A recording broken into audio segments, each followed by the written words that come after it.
So you've probably heard the saying, and I'm probably gonna mess this up, right? I'm not very good with saying, so I'm gonna paraphrase this, but you've probably heard the saying, it's best to be the smallest or the cheapest house in the neighborhood. Why?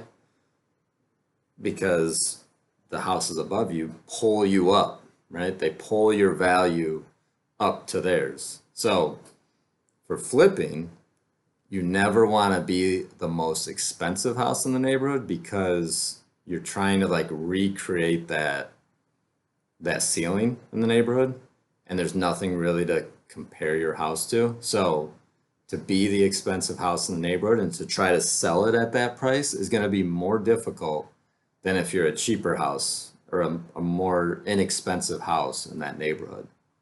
So trying to be the most expensive house in the neighborhood, or we've talked about this before, listing your house too high, right? Which is never a good idea. Never list your house too high.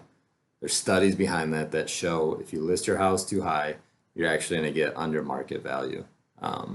If you list your house under market value, you're actually going to get above market value. And if you list your house at market value, you're going to get normally at market value. So to be the most expensive house in the neighborhood, it's more difficult to offload the property. And I don't recommend it, right? If you can stay in the mid to the low tier in the neighborhood, that's the best range to be in. That's the best possible area to be in for an investor, for a flipper, somebody that needs to get in and get out, right?